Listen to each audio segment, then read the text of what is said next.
प्रदेशातील लोकजीवन आणि मैदानी प्रदेशातील लोकजीवन यातला फरक बघणार आहोत या ठिकाणी सगळे 4चे 4 पॉइंट आपण लिहिलेत आणि डिस्कस पण केलेत, पण एकदा उजळणी वजा पुन्हा आपण सगळे पॉइंट बघणार आहोत.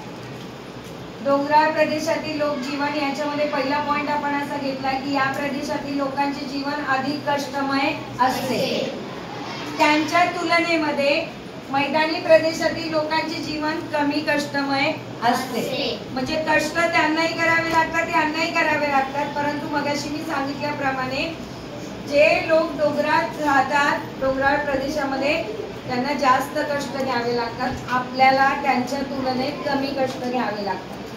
दुसरा पॉइंट आपण काय बघितला, डोंगराळ प्रदेशात सुपीक शेत जमिनीचे प्रमाण कमी असते. मी मगाशीच तुम्हाला बोलले की डोंगराळ प्रदेशामध्ये पायऱ्यांची शेती केली जाते, परंतु त्यासाठी पण त्या लोकांना खूप संघर्ष करावा लागतो. कारण त्या डोंगरावर कसं असतं, पावसाच्या पाण्याने माती वाहून जाते.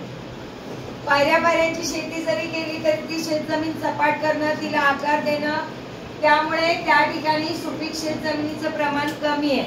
त्या तुलनेमध्ये मैदानी प्रदेशामध्ये एवढं काही लोकांना संघर्ष करावा लागत नाही. मैदानी प्रदेशामध्ये जमीन ही सपाटच असते, त्यामुळे तिथे सुपीक शेतजमिनीचं प्रमाण जास्त असतं. तिसरा मुद्दा असा आहे की या प्रदेशातील लोकांना तृणधान्य आणि भाज्या तुलनेने कमी प्रमाणात उपलब्ध असतात. आता साहजिकच आहे, सुपीक शेतजमीन नाही, त्यामुळे पिकं घेता येत नाहीयेत, जास्त पिकं घेता येत नाहीत, त्यामुळे त्यांना तृणधान्य आणि भाज्या या त्यांना आपल्या तुलनेत कमीच प्रमाणात मिळत असतात.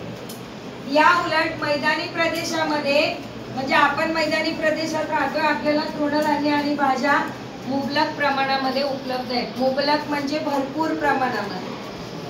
चौथा मुद्दा असा आहे, या प्रदेशातील लोकांना अन्नासाठी शिकारीवर आणि डोंगरातून मिळणाऱ्या अन्न पदार्थांवर अवलंबून राहावे लागते. तसं आपलं आहे का? मैदानी प्रदेशातल्या लोकांना जावं लागतं का डोंगरात? आपण जातो का अन्न पदार्थ गोळा करायला, शिकार करायला? नाही. यांना ते करावं लागतं, कारण तिथे सुपीक शेतजमीन कमी आहे, त्यामुळे भाज्या, फळं, धान्य कमी आहे, त्यामुळे त्यांना डोंगराळ प्रदेशावरच अवलंबून राहावं लागतं. तिथे शिकार करावी लागते आणि तिथल्या अन्न पदार्थांवर त्यांना अवलंबून राहावं लागतं. तसं मैदानी प्रदेशातल्या लोकांना अन्नासाठी शिकारीवर किंवा डोंगरातून मिळणाऱ्या अन्न पदार्थांवर अवलंबून राहावे लागत. समजलंय?